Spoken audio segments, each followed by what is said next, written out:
오늘은 여러분이 앞에 보시는 것처럼 로마서 강의 16번째 시간입니다.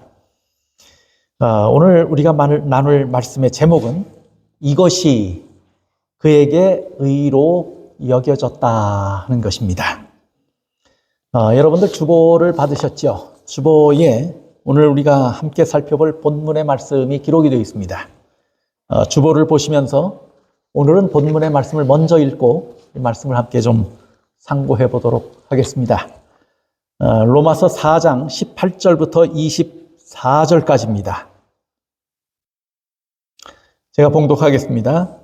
아브라함이 바랄 수 없는 중에 바라고 믿었으니 이는 내 후손이 이 같으리라 하신 말씀대로 많은 민족의 조상이 되게 하려 하심이라.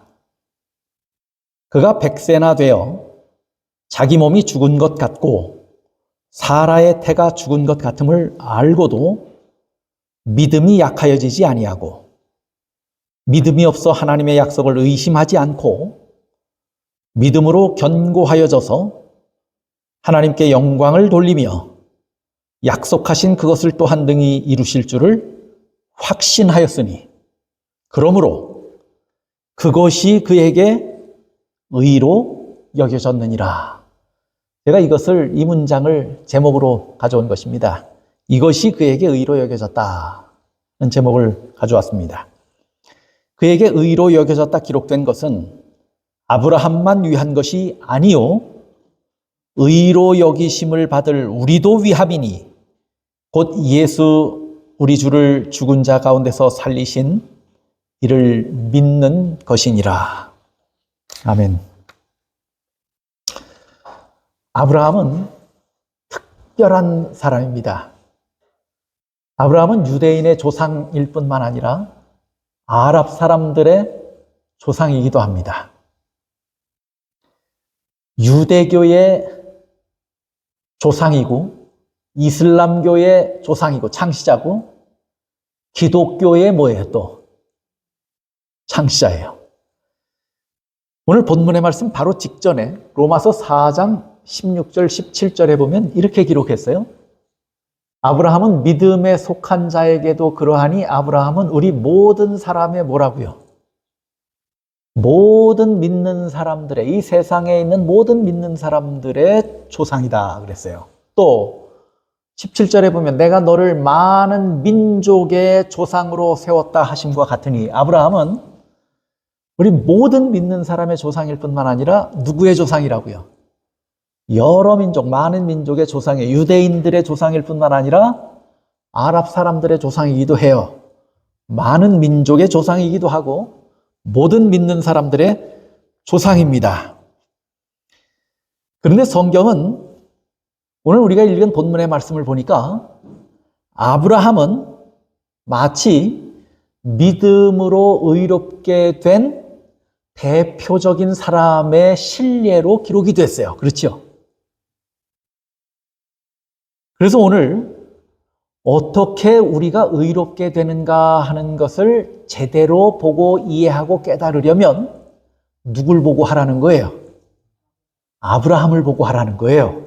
우리는 믿음의 조상이고 믿음으로 의롭게 된 사람의 대표적인 인물로 성경이 우리에게 제시하는 것이라면 우리가 아브라함을 보고 믿음을 배우면 되는 것이에요.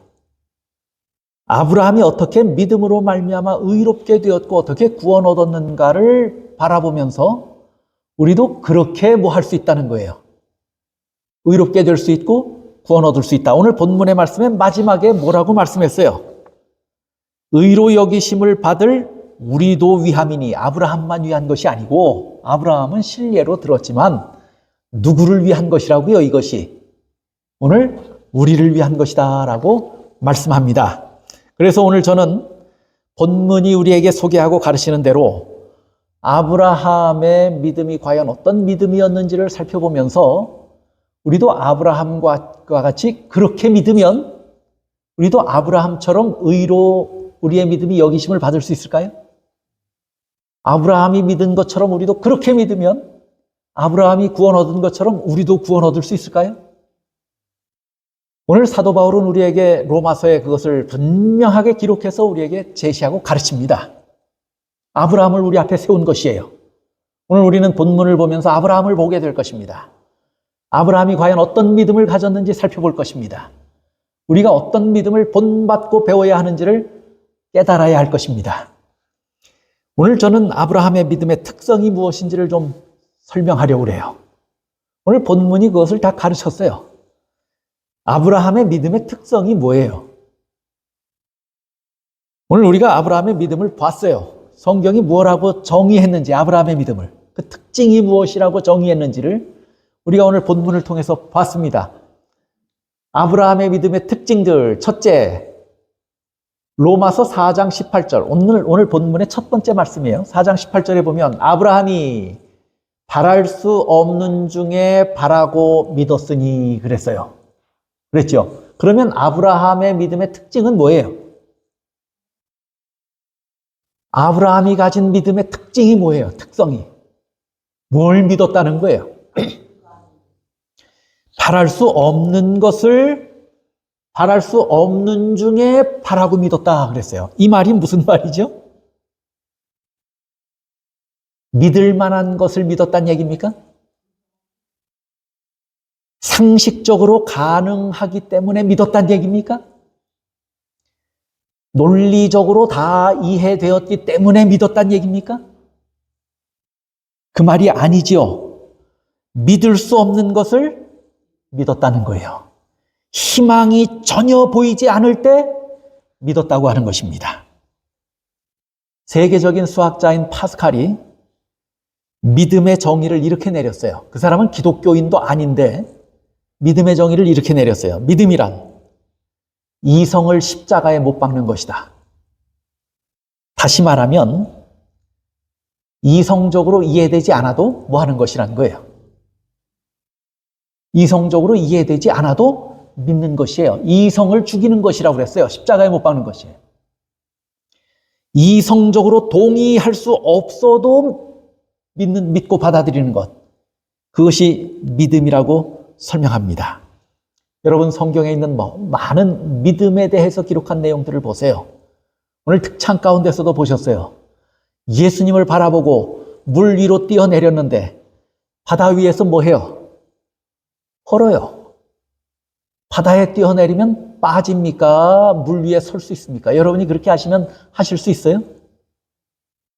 근데 그 바다를 뭐처럼 걸었어요? 반석 위를 걷는 것처럼 걸었다고 했잖아요. 주님이 거기 계셨고 주님의 말씀을 믿었더니 물 위도 뭘로 걸었어요? 반석 위를 걷는 것처럼 걸었어요. 그게 상식적으로 이해가 됩니까? 또 일생에 단 한 번도 하늘에서 내리는 비를 본 경험이 없는 노아가 하늘에서 비가 내려서 온 천지를 덮겠다고 하는 사실을 믿을 수 있습니까? 없습니까? 하늘에서 빗방울 하나 떨어지는 것을 일생에 본 적이 없어요. 근데 그렇게 말씀하시는 것을 믿고 방주를 짓는다고 하는 것이 정신 나간 일 아니에요. 그래서 주변에 있는 사람들이 다 정신 나간 노인네라고 비난한 거예요. 믿을 수 없는 것을 믿은 것입니다. 생각해 보세요. 여리고성을 7일 동안 돌면 여리고성이 무너진다는 것이 상식적인 이야기입니까? 성경의 이야기는 하나같이 믿음의 특성을, 믿음을 가진 사람들의 모습을 보여줄 때 하나같이 그 특징을 뭐로 기록하고 있냐면 바랄 수 없는 것을 바라고 믿었다고 하는 것의 특징을 가지고 있는 것을 보여줘요. 또 폭도들에게 이리저리 끌려다니고 채찍에 맞아서 기진한 상태로 십자가에 달린 예수를 바라보는 한편 강도는 자기 자신도 구원하지 못하는 예수님을 바라보면서 뭐라고 고백해요? 당신의 나라가 임할 때 나를 기억하소서 하고 고백해요. 자기 생명도 구원하지 못하는 예수님을 바라보고 있는 거예요. 그러면서 그분을 뭐라고 고백하는 것입니까? 나를 구원할 구주라고 고백하는 것 아닙니까? 바랄 수 있는 것을 바라고 믿은 것입니까? 바랄 수 없는 것을 바라고 믿은 것이에요. 아브라함을 보세요. 75세의 나이에 하나님께서 갑자기 그에게 나타나셔서 뭐라고 말씀해요? 창세기 12장 1절부터 보면 쭉 기록을 했어요. 하나님께서 나타나셔서 뭐라고 말씀해요? 내가 너에게 보여줄 땅으로 가라. 가족, 부모와 가족, 친지들과 함께 잘 어울려서 정착하여 사는 아브라함에게 그곳을 떠나서 한 번도 가보지 못한 곳을 향해서 뭐 하란 얘기예요? 떠나란 얘기예요. 그런데 아브라함은 그 말을 철석같이 믿고 또 뭐 해요? 떠나요. 그런데 그 말씀을 하실 때 그 말씀만 하신 것이 아니고 75세에 아브라함에게 나타나신 하나님이 뭐라고도 말씀하셨냐면 내 민족이 뭐처럼 될 것이라고요. 큰 민족을 이룰 것이라고 그랬어요. 큰 민족을 이룰 것이라. 그리고 너는 복의 근원이 될 것이라고 그랬어요. 그 말씀 한마디 듣고 아브라함은 뭐 한 거예요? 떠났어요. 혼자 떠났습니까? 자기 식솔들을 다 데리고 그 먼 길을 떠난 거예요. 갈 길이 정해지지 않은 길을 75세의 나이에 모든 식솔들을 다 데리고 떠난다고 하는 것은 믿음 없이 가능합니까? 안 합니까? 그런데 또 보세요. 계속해서 우리가 아브라함의 생애를 살펴봐요. 아브라함은 그 히브리 11장에서는 이 사실을 언급하면서 믿음으로 아브라함은 갈 바를 알지 못하고 떠났다고 막 기록해요. 그렇죠? 이건 믿음이에요. 그 다음에 아브라함을 계속해서 보면 그런데 아브라함을 인도해서 도착하게 했으면 하나님의 약속이 이제부터는 순서대로 착착 이루어져야 돼요. 그래요, 안 그래요? 시간이 5년, 6년쯤 흘렀으면 오래 기다린 것입니까? 그런데 약속이 이루어져요, 안 이루어져요? 안 이루어져요. 그러다가 25년쯤 지났는데도 안 이루어졌어요. 아브라함의 나이가 100세쯤 되었고 사라가 90세쯤 됐어요. 그럼 약 25년이 흘렀으면은 그 시간이 짧습니까? 깁니까? 그 믿음을 시험하기에 충분히 긴 시간이죠. 너무 긴 시간 아닙니까? 약속을 듣고 떠났는데 25년이 흐르도록 아무 약속이 자기에게 일어나지 않는 거예요. 그러면 그 말씀을 믿을 수 있습니까? 없습니까? 그쯤 지났으면 그 말씀을 믿을 수가 있는 것이에요? 없는 것이에요? 아브라함의 생애를 보면 출발할 때부터 뭘로 시작했어요? 믿음으로 시작했어요. 정해지지 않은 곳을 향해서 출발해서 떠난다는 것, 정착해서 사는 사람들이 믿음이 없으면 결코 할 수 없는 일이에요. 갔더니 5년, 6년이 지났는데도 아무 일이 일어나지 않아요. 믿음이 없으면 그 시간을 견뎌내기가 결코 쉬운 것이 아닙니다. 그런데 약속은 안 지키고 75세에 한 약속은 안 지키고 5년, 6년쯤 시간이 지난 다음에 그분이 또 나타나셔서 뭐라고 그러냐면 내 씨로 말미암아서 큰 민족을 이룰 것이라고 하는 약속을 또 하시는 거예요. 아니 말만 그렇게 하지 말고 징조를 보여주시든지 빨리 이루어 주셔야 할 거 아닙니까? 그렇게 항변할 수 있어요? 없어요? 5년, 6년이 지났는데 말만 와서 자꾸 하면 무슨 소용이 있어요? 그런데 25년쯤 지나서 그동안에 또 아무 일도 이루지 않더니 와서 또 뭐라고 그래요? 내 씨로 아들을 얻게 될 것이라 또 이야기해요. 아니 25년이 짧은 시간입니까? 그리고 한두 번 말했으면 그 약속은 지켜야 할 거 아니에요. 그런데도 이루어지지 않아요. 그러면 그 믿음이 흔들릴까요? 안 흔들릴까요? 내가 간밤에 하나님의 음성이 아닌 잘못된 음성을 들었는 모양이다. 그렇게 생각할 수도 있고, 그 믿음이 당연히 흔들릴 만한 큰 시련과 위험이 아브라함에게 있었던 것이에요. 그럼에도 불구하고 아브라함이 그 사실을 믿었습니까? 안 믿었습니까? 그 아브라함의 믿음의 특성을 이야기한 것이에요. 그런데 25년이 돼서 100세가 지났으면 단순히 긴 시간이 흘렀다고 하는 것이 아니에요. 성경에 보면 아브라함이 뭐라고 이야기를 했냐면 사라의 태는 이미 어떻게 됐다고 그랬어요? 죽었다고 그랬어요. 그 오랜 약속을 안 지키는 그 긴 시간 동안에 사라의 태는 다 죽었어요. 그러면 거의 상식적으로는 불가능한 상태예요. 이해할 수 없고 논리적으로도 이해해서 받아들일 수가 없어요. 그런데 또 와서 뭐라고 말씀하시냐면 내 씨로 큰 민족을 이룰 것이라고 또 말씀하시는 거예요. 그게 믿을 수 있는 이야기냐 그거예요. 제가 아브라함의 이야기가 성경에 기록돼서 우리가 자주 성경을 이야기할 때마다 아브라함을 인용하지만 제가 아브라함 같은 입장에 있으면 과연 이런 상황에서 이런 이야기들을 다 믿을 수 있을까? 그렇게 비교하면 아브라함의 믿음은 어떤 거예요, 사실?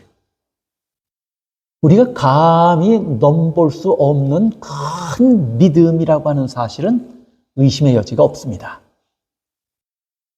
이삭을 드린 믿음은 또 어떻습니까? 그런 믿음의 아주 대표적인 인물로 아브라함을 우리 앞에 제시했는데 그 아브라함의 여정을 쭉 살펴보니까 아브라함은 늘 한두 번이 아니에요. 늘 믿을 수 없는 것을 뭐 한 거예요? 믿은 거예요. 바랄 수 없는 중에 바라고 믿었어요. 희망이 없는데도 믿었어요. 믿을 수 없는 것을 믿은 것입니다. 자, 그러면 그런 믿음을 우리가 본받아야 된다 그 말이죠. 아브라함이 그 믿음 때문에 못했다는 얘기예요. 의롭게 되었고 그 믿음 때문에 구원 얻었다는 말이에요. 그러면 우리도 의롭게 되고 구원 얻기 위해서 그 믿음을 뭐 해야 돼요? 본받아야 돼요. 근데 아브라함의 큰 믿음을 바라보니까 우리는 상대적으로 너무 어떻게 돼요? 너무 위축이 되지 않습니까? 너무 다르지 않습니까? 아브라함과 우리의 믿음이? 그러나 여러분 가만히 한번 살펴보세요. 오늘 우리가 여러분이 예수님을 여러분을 위해서 피 흘려 돌아가셔서 그 은혜로 우리를 의롭게 하시고 구원 얻게 하신 우리의 구주라고 하는 사실을 믿습니까? 안 믿습니까? 믿어요? 안 믿어요? 믿어요. 그러면 여러분이 실제로 여러분이 믿는 대상을 눈으로 확인했든지 경험으로 증명이 된 것을 여러분이 믿으십니까, 지금?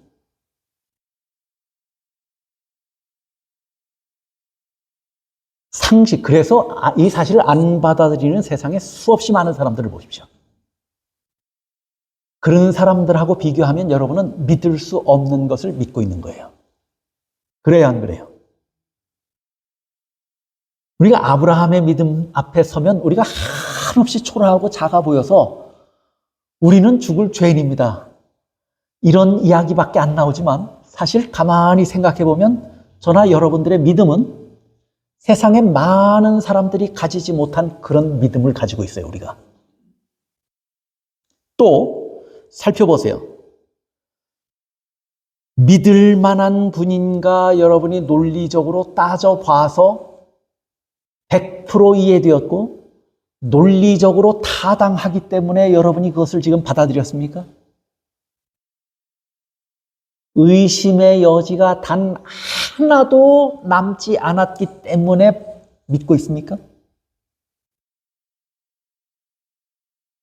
여러분의 마음에 질문이 있어요, 없어요? 아직 다 이해되지 않는 부분이 있어요, 없어요? 아직 해결되지 않은 질문들이 있어요, 없어요? 어떤 분들은 그것 때문에 믿음을 포기하고 멀어지는 사람들이 있어요. 그런데 어떤 사람들은 그럼에도 불구하고 뭐 해요? 믿어요. 그게 누구예요, 지금? 오늘 우리예요. 바랄 수 없는 중에 우리도 바라고 믿는 부분이 있어요, 우리에게도. 그런 걸 가만히 생각해 보면 참 우리도 은혜를 많이 입었고, 나도 참 대견하게 잘 믿고 있다, 이런 생각이 들지 않아요? 또 생각해 보세요. 그분이 스스로 우리와 같은 육신을 입고 오셔서 그 피를 흘려서 우리를 구속하셨다는 사실을 믿는 것은 우리가 믿을 수 없는 것을 믿고 있는 것이에요. 여러분이 그 사실을 믿고 있다면 마치 누구 같은 믿음이냐면 예수님 십자가에 달려 돌아가실 때 믿음을 고백한 한편 강도의 믿음과 우리의 믿음은 흡사한 것입니다. 그 강도는 힘없이 죽어 자기 스스로도 구원하지 못하는 예수님을 바라보면서도 그분을 뭐로 믿었어요? 구원하실 구세주로 믿었어요. 피 흘려 돌아가시는 예수님을 여러분들이 보신 적도 없으면서도 그 은혜로 우리가 구원 얻었다고 하는 사실을 믿고 있어요. 그리고 그분에게 우리의 목숨, 생명을 의탁해요. 한편 강도의 믿음과 여러분의 믿음이 흡사한 거예요. 비록 때로 우리의 믿음이 흔들릴 때가 있어요. 연약하고 견고하지 못해서 또 사람마다 그 믿음에 다소 뭐가 있어요? 확신하는 부분에 있어서 다소 차이가 있어요. 그건 분명한 사실이지만 그럼에도 불구하고 큰 종류로 바라본다면 우리에게도 바랄 수 없는 중에 바라고 믿는 부분이 있습니까? 없습니까? 분명히 있어요. 여러분이 그 믿음을 끝까지 견지하신다면 그 믿음을 하나님께서 의로 여기실까요? 그렇게 믿는 영혼들을 하나님께서 구원하시려고 할까요? 그 믿음을 끝까지 견지하시기 바랍니다. 그 믿음으로 희망을 보시기를 바랍니다. 믿음은 바랄 수 없는 것을 바라고 믿는 것입니다. 뿐만 아니라 우리는 더 나아가서 이 땅에 그 약속을 지키시기 위해서 다시 오실 예수님을 바라보고 있습니다. 이것이 믿음이 아니고 무엇입니까? 이런 일은 세상에 단 한 번도 일어난 적이 없었던 사건이에요. 과학으로 풀 수 없는 사건입니다. 이것을 여러분들은 분명한 사실로 받아들이고 있습니다. 바랄 수 없는 것을 바라고 믿는 것입니다. 믿을 수 없는 것을 믿는 거예요. 오늘 저나 여러분에게도 성경이 아브라함의 믿음의 특징으로 기록했고 믿음은 이런 것이다 라고 정의한 그 정의에 부합되는 성격의 믿음을 각각 다른 분량을 가지고 있을는지는 모르지만 우리가 다 뭐 하고 있다는 건 사실이에요. 분명한 사실이에요. 다 우리도 그렇게 믿고 있다고 하는 것은 분명한 사실입니다. 여러분의 믿음에 대해서 절대로 과소평가하지 마시기를 바랍니다. 그리고 하나님의 선하심을 보기 어려운 상황에 처하게 될지라도 우리의 이 믿음이 점점 성숙해지고 단련되어져서 하나님의 선하심을 보기 어려운 상황에 처하더라도 바랄 수 없는 중에 바라고 믿게 되시기를 바랍니다. 하나님의 약속이 이루어질 것 같지 않은 어두운 시간의 터널을 지날 때라도 바랄 수 없는 것을 바라보고 믿게 되시기를 바랍니다. 우리 자신의 부족한 모습이 자꾸 우리 마음을 어지럽힐 때가 있어요. 그럴 때라도 물론 잘못된 확신을 가지고 구원을 자랑할 수는 없습니다. 그러나 우리 자신의 모습을 바라볼 때 부족함이 자꾸 자꾸 드러나서 우리의 마음을 어지럽게 하고 아프게 할 때가 있어요.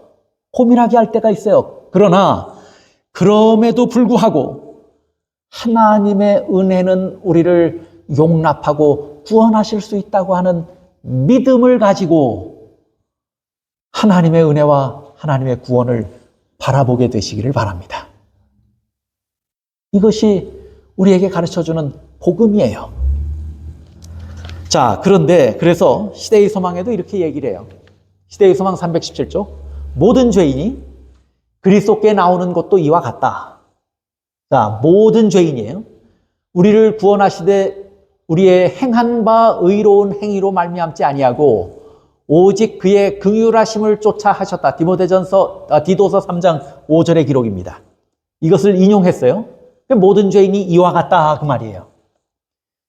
사단이 그대는 죄인이므로 하나님의 축복을 받기를 뭐 할 수 없다고요?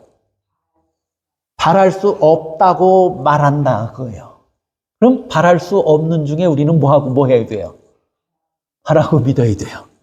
사탄은 우리 마음에 하나님 앞에도 가서 주장하지만 우리 마음에도 저 말씀을 속삭이는 거예요. 모든 죄인에게 하나님의 축복을 받기를 바랄 수 없다고 말할 것이라는 거예요. 그리스도께서는 죄인들을 구원하기 위하여 세상에 오셨다고 사단에게 말하라.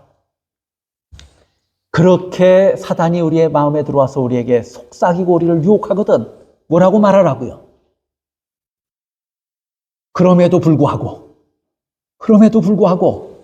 그리스도께서 죄인들을 나 같은 죄인을 구원하시기 위해서 이 세상에 오셨다라고 말하라고요.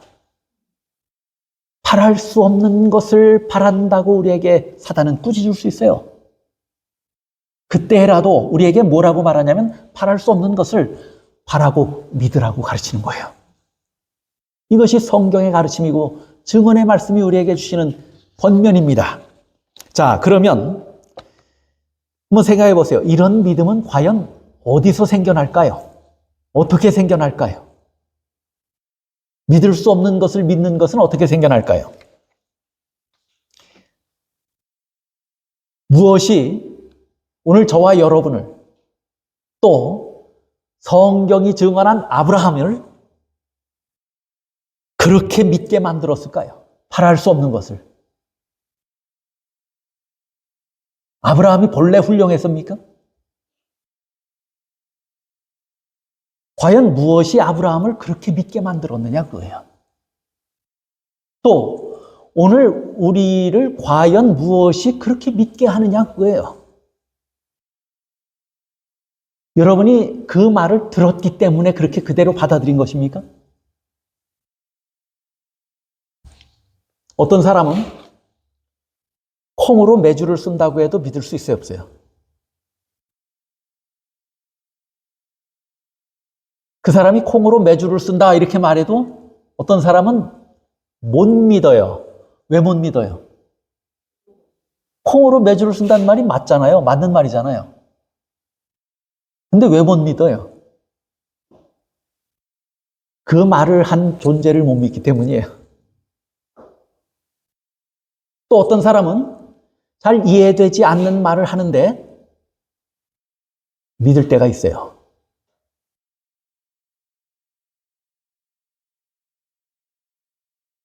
자녀가 아버지에게 전화를 했어요. 아버지, 저 지금 1,000,000원이 당장 필요합니다.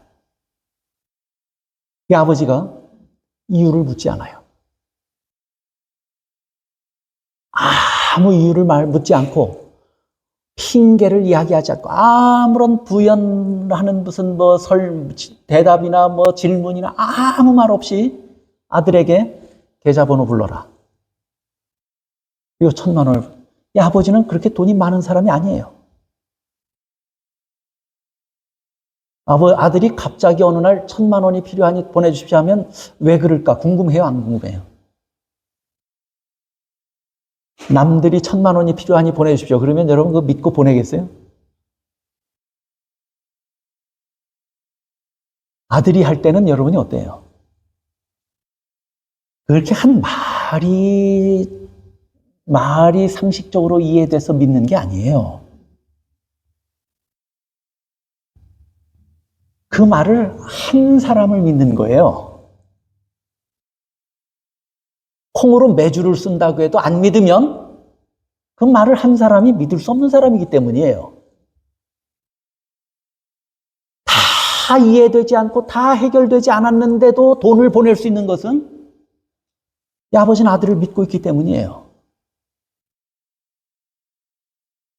믿음이라고 하는 것은 그가 한 말 때문에 믿는 것이 아니에요. 누굴 믿는 거예요? 그 말을 한 당사자를 믿는 거예요. 하나님께서 아브라함에게 75세의 나이에 갈 바를 알지 못하고 내가 너한테 어디를 데려다 줄 테니 무조건 짐 사서 떠나라. 그러면 그거 할 수 있는 일이 아니잖아요. 아브라함이 그렇게 한 이유가 어디 있을까요? 그 말이 상식적으로 이해돼서 한 거예요? 누굴 믿고 있는 거예요? 그 말씀을 하신 하나님을 믿고 있는 거예요.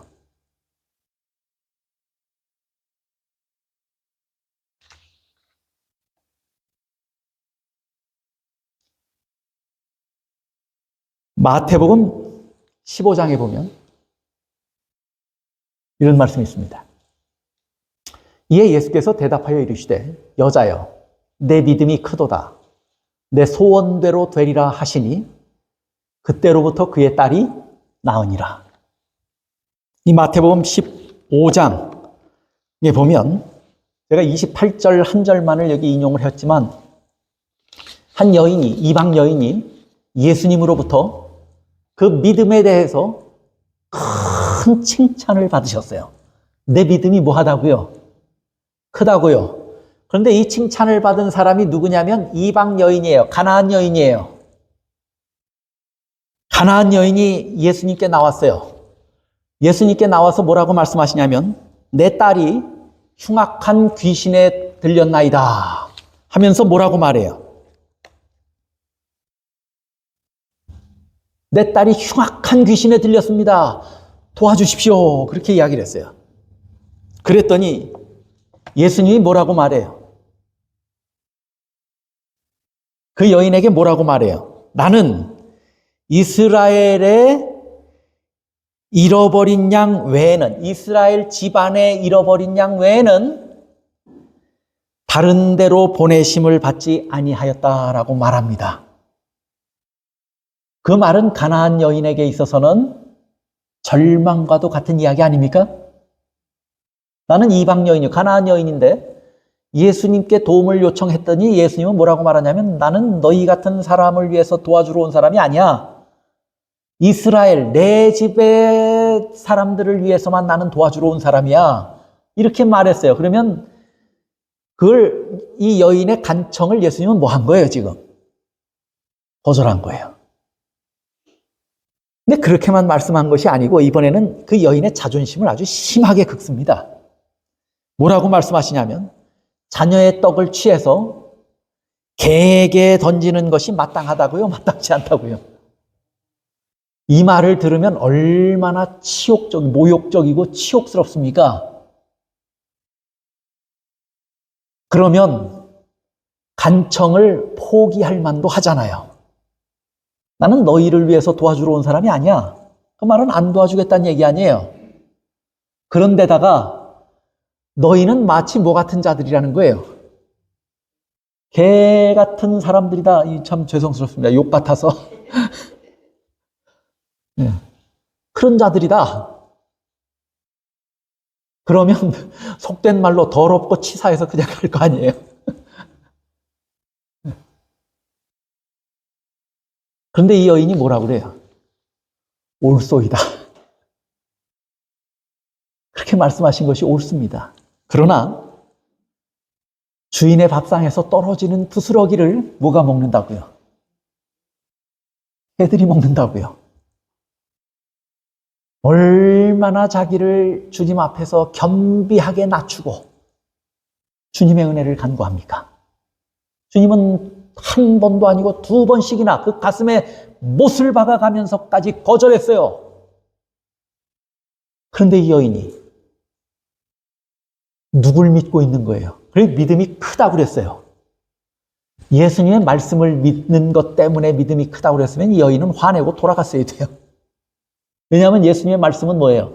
아니라는 거거든요. 그럼 예수님의 말씀을 믿으면 화내고 돌아가야죠. 예수님의 말씀을 안 믿는 것도 때로는 뭐란 얘기예요? 믿음이에요. 그러니까 중요한 건 뭐냐면 말씀이 무엇이냐가 아니에요. 그 말씀을 하신 분을 믿는 거예요. 말씀은 저렇게 하시지만 저분은 본래 선하신 분이야. 저렇게 매정하게 말씀하셨지만 저분은 사랑이 많고 긍휼이 많으신 분이야. 그분이 어떤 분인지를 알고 그분이 누구신지를 아는 것이 뭐예요? 그게 믿음이에요. 아브라함이 순간순간 믿음을 보여주었던 것은 뭐냐면 하나님이 누구신지를 알고 있었기 때문이에요. 하나님이 어떤 분이신지를 알고 있었기 때문이에요. 당장 이루어지지 않아도 언젠가 그분은 약속하시면 이루실 것이라는 걸 뭐 하는 거예요? 만약에 그걸 믿었다면 누굴 믿고 있는 거예요, 지금 아브라함은? 그 하신 말을 붙들고 있는 겁니까? 말씀을 하신 하나님을 붙들고 있는 것입니까? 그 말씀을 하신 하나님을 붙들고 있는 거예요. 이것이 믿음이에요. 이 믿음을 향해서 예수님은 뭐라고 말씀하시냐면 그 믿음이 크다 하고 말씀하신 것입니다. 여러분, 진정한 믿음이 무엇인지 우리에게 가르쳐줘요. 아브라함의 생애를 통해서 가르쳐주고 이 여인의 교훈을 통해서 우리에게 가르쳐줍니다. 뭘 믿는 것이 믿음이에요? 믿을 수 없는 것을 믿는 거예요. 예수님이 저렇게 말씀하셔도 그 말씀을 믿을 수 없다고 그럴 때 믿는 거예요, 진짜. 예. 그분이 누구신지를 알고 그분이 어떤 분이신지를 알면 그 위에 뭐가 쌓이는 것입니까? 사람의 마음에. 신뢰가 쌓이는 거예요. 그 사람이 사기꾼이라는 걸 알면 그 마음에 신뢰가 안 쌓이는 거예요.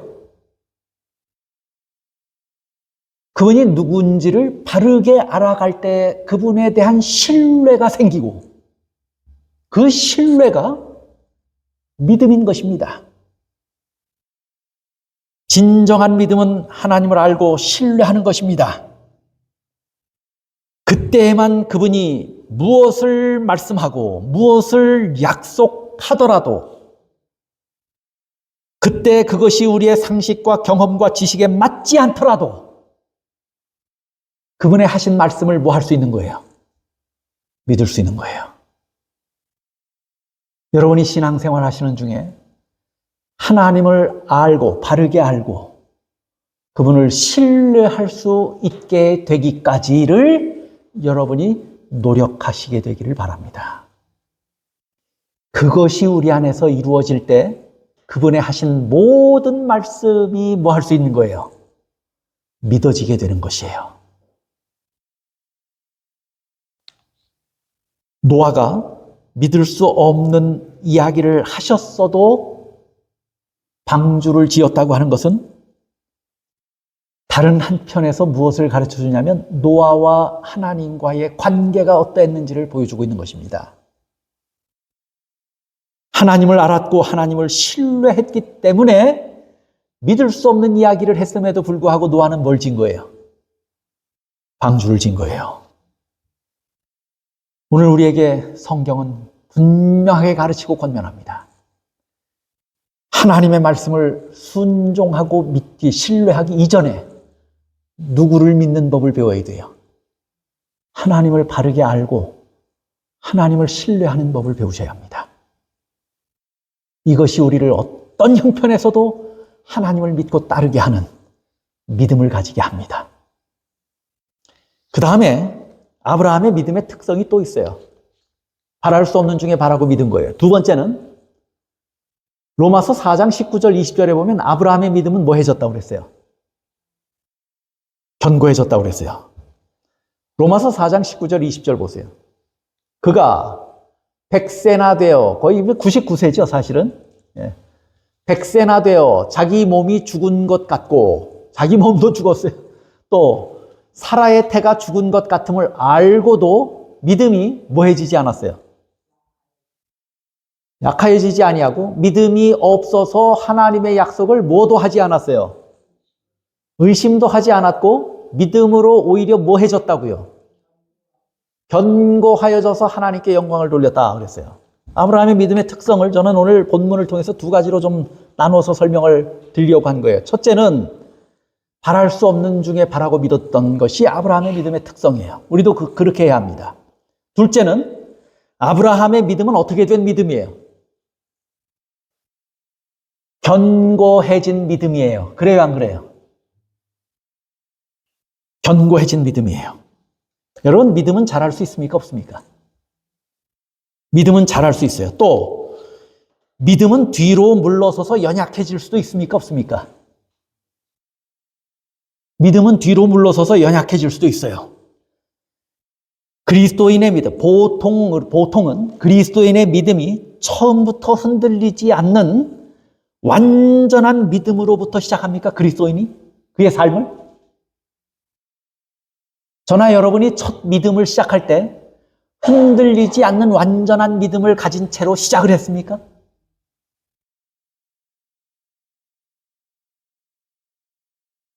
연약한 믿음에서부터, 흔들리는 믿음에서부터 시작해서 그 믿음은 뭐 하는 거예요?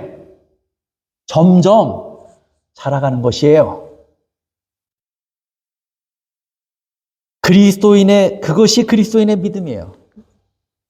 마가복음 4장 28절에 보면 이렇게 말씀하죠. 땅이 스스로 열매를 맺되 처음에는 뭐예요? 싹이요. 그 다음에는 뭐예요? 이삭이고 또 그 다음에는 뭐예요? 이삭에 충실한 곡식이라 열매가 익으면 곧 낫을 된다 하고 말했어요. 이것 지금 곡식이 익어가는 과정을 설명하고 있죠. 곡식이 익어가는 과정인데 왜 이것을 단순히 우리에게 농사 짓는 법을 가르치기 위해서 성경이 이걸 기록했을까요?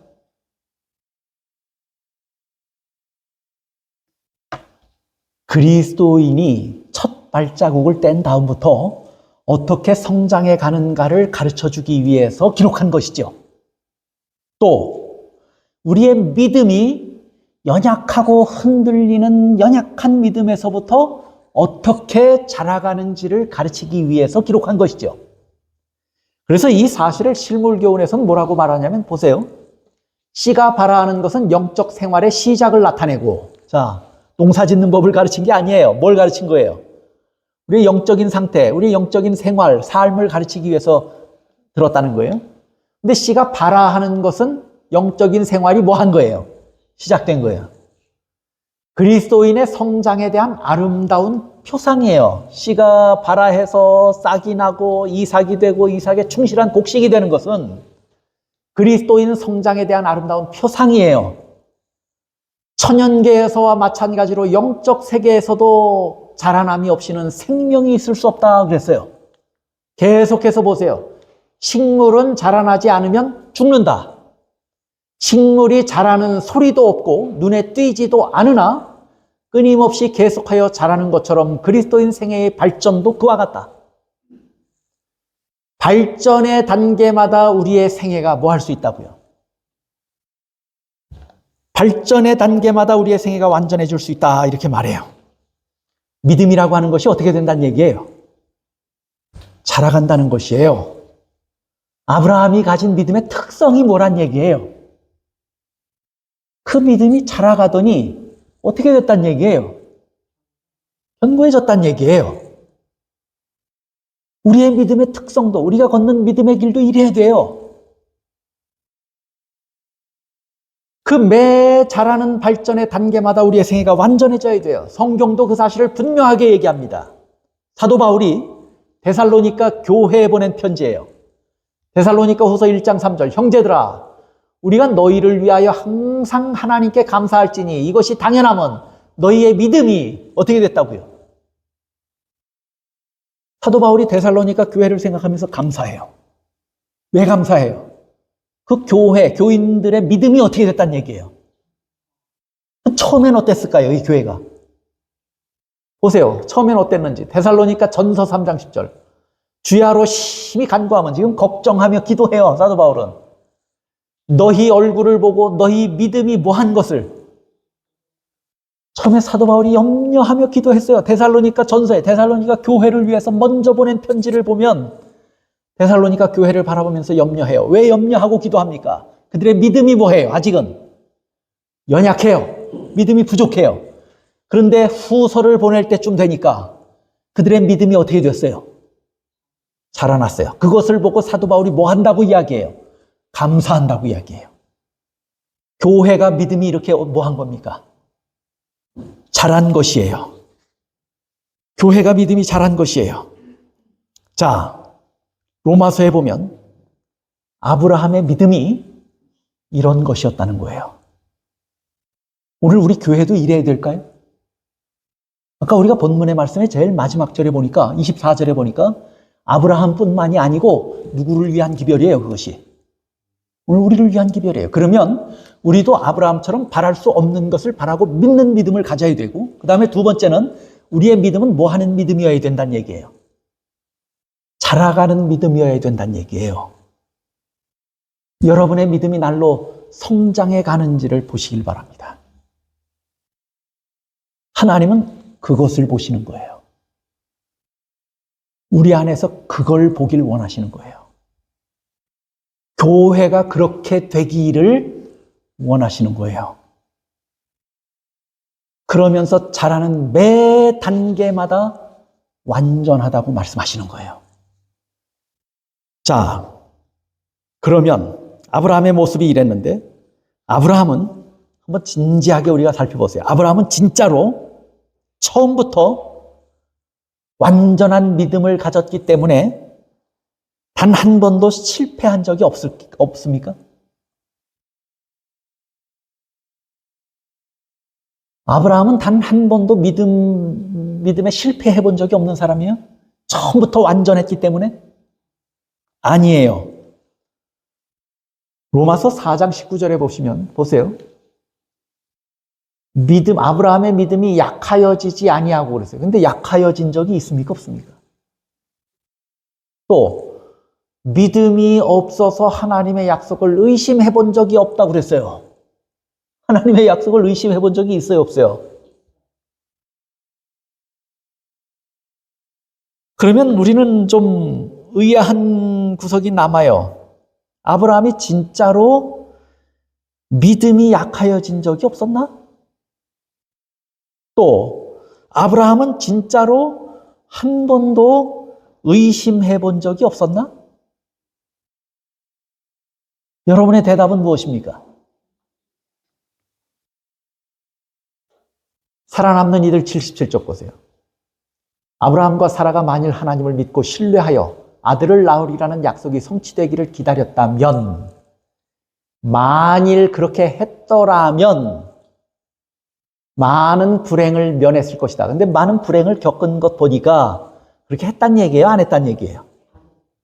했단 얘기죠?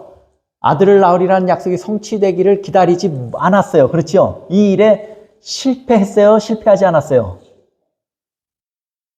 의심했어요? 안 했어요? 믿음이 약해진 적이 있어요? 없어요?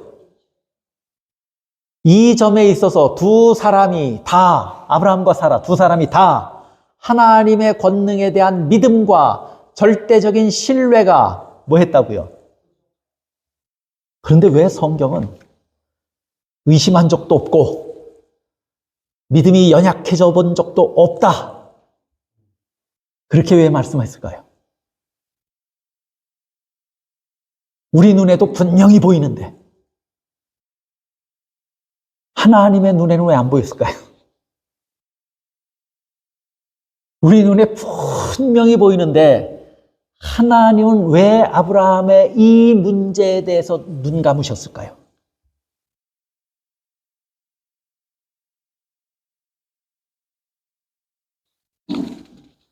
왜 이런 일이 벌어졌다고 생각하십니까?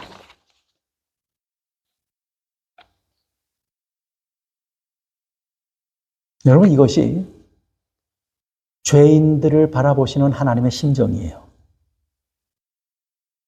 이것이 하나님의 은혜예요. 여러분의 믿음이 자라가고 있으면 그 전에 실수하고 실패한 것에 대해서 하나님은 눈 감으시는 거예요. 덮으시는 거예요. 그런 적이 없었다고 이야기해요. 의심해 본 적도 없다고 말해요. 믿음이 연약해져 본 적도 없다고 말해요. 뭐 하고 있으면, 여러분의 믿음이 뭐 하고 있으면, 자라가고 있으면, 이것이 아브라함을 대하신, 아브라함의 믿음의 특징일 뿐만 아니라 아브라함을 대하신, 아브라함을 취급하신 하나님의 은혜예요. 그런데 여기서 우리가 한 가지 또 더 기억해야 할 것이 있습니다. 아까 보니까 아브라함의 믿음의 특징을 이야기할 때 로마서 4장 19절 20절에 아브라함의 믿음이 어떻게 됐다고요? 견고해졌다 그랬어요. 견고해졌다. 아브라함이 스스로 믿음을 키워냈기 때문에 그렇게 했다고 말합니까?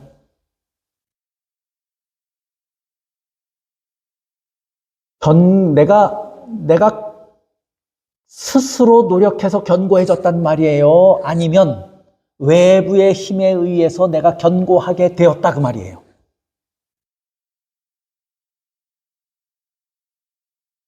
자, 제가 한 가지 예시를 드릴게요. 우리가 주님의 말씀으로 일으킴을 받습니다. 맞습니까? 틀립니까? 그러면 여러분이 일어선 것입니까? 주님의 말씀이 우리를 일으켜 세운 것입니까? 말씀이 한 거예요. 이 말씀이 어디 나오냐면 디모데후서 3장 15절에 성경이 능히 너로 하여금 구원에 이르게 하는 지혜가 있게 하느니라 그랬어요.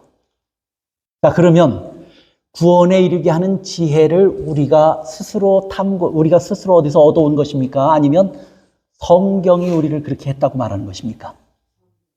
성경이 한 것이에요. 어린아이들이 다 자라면 뭐 한 줄 아냐면 스스로 큰 줄 알아요. 부모의 은혜는 한이 없어서 갚아도 부족함이 없습니다.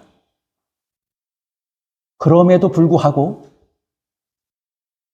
자기가 어려서 아기였을 적 아팠을 때 어머니가 자다가도 일어나서 그 아이를 들쳐업고 병원으로 뛰었기 때문에 자기의 생명이 부지되었다고 하는 사실을 기억하지 못해요.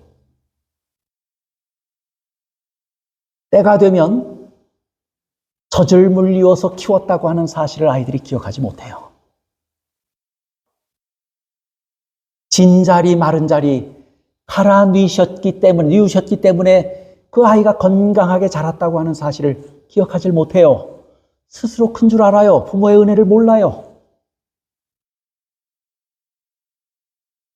그러나 그 아이는 누가 키운 것이에요?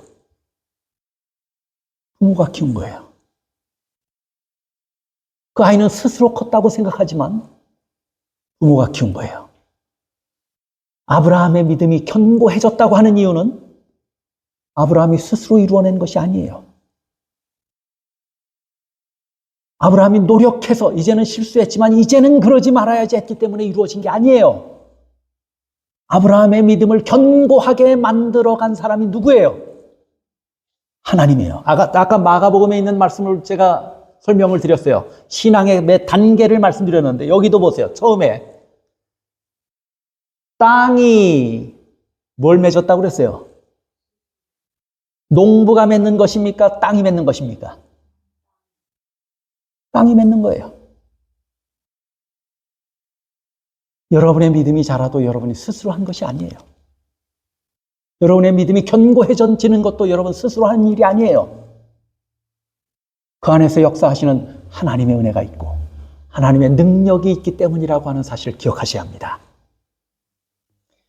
우리의 믿음은 날마다 자라가야 합니다. 그러면 아직 완전하지 않더라도 하나님은 은혜로우시기 때문에 자비로우시기 때문에 그 단계에 있는 우리를 보시면서 뭐라고 말씀하세요? 내 아들은, 내 딸은 죄 짓지도 않았고, 내 약속을 의심하지도 않았고, 믿음이 약해지지도 않았고, 지금 상태로 보니 완전하다. 이렇게 말씀하실 수 있는 거예요. 그러면서 하나님은 가만히 계시는 것이 아니고 우리 속에 계속해서 은혜를 베푸시고 우리 안에서 능력을 발하셔서 우리를 뭐하게 하셔요? 점점 자라가게 하신다고 하는 사실을 분명하게 가르칩니다. 종로의 계단 62쪽을 제가 읽으면서 말씀을 좀 정리하려고 합니다. 그대가 자신을 그에게 바치고 그를 그대의 구주로 받아들이면 그대의 생애가 아무리 악하였을지라도 그의 공로로 인하여 그대는 의롭다 하심을 받는다.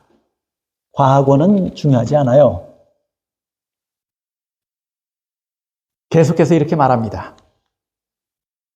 그리스도의 품성이 그대의 품성을 대신하게 되고 그대는 죄를 도무지 범하지 않은 것처럼 하나님 앞에 받아들이는 바 된다. 그래서 하나님은 아브라함에 대해서 뭐라고 말씀하신 거예요? 믿음이 약하신 적 없다. 의심한 적이 없다. 우리가 볼 땐 사실이 아니지만 하나님은 우리를 그렇게 보시고 그렇게 취급하시고 그렇게 인정하신다고 하는 것이에요. 이것이 얼마나 큰 은혜입니까? 그럼에도 불구하고 우리를 계속해서 은혜로 인도하시고 능력을 베푸시면서 우리를 뭐하게 하신다는 거예요? 자라게 하신다는 거예요. 꼭 기억하십시오. 아브라함의 믿음이 연약하여 넘어질 때마다 아브라함 스스로 일어난 적이 없어요. 누가 오셨어요? 하나님이 아브라함을 찾아오셨어요. 넘어진 아브라함을 일으켜 세우셨어요. 그런 과정을 겪으면서 아브라함은 견고해져 간 것입니다. 오늘 우리의 신앙의 여정과 동일해요.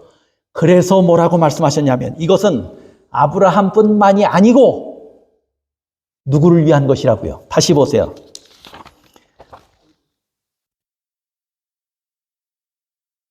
로마서 4장 21절로 24절입니다. 이걸 읽고 마치죠. 약속하신 것을 또한 능히 이루실 줄을 이제는 뭐해요? 그런 과정을 겪고 자라게 되다 보니까 결국에 아브라함의 마음에 뭐가 생겼어요? 확신이 생긴 거예요. 우리도 이런 과정을 겪는 거예요, 지금. 그리고 꼭 겪어서 이렇게 되어야 돼요. 그러므로 그것이 그에게 뭘로 이루어졌어요? 의로 여겨졌다. 그러므로 그것이 그에게 의로 여겨졌다고 말씀해요. 그에게 의로 여겨졌다 기록된 것은 아브라함만 위한 것이 아니요 의로 여기심을 받을 우리도 위함이니 곧 예수 우리 주를 죽은 자 가운데서 살리신 이를 믿는 자니라. 우리도 이렇게 믿게 되시기를 바랍니다. 연약할지라도 자꾸 넘어질지라도 좌절하거나 실망하거나 포기하지 마십시오. 우리를 그때마다 다가오셔서 우리에게 말씀하시고 우리의 손을 붙잡고 일으켜 세우시는 분이 있음을 기억하십시오. 우리를 일으켜 세우신 후에는 넘어진 적 없다고 말씀하시는 사랑의 하나님을 꼭 보시게 되기를 바랍니다.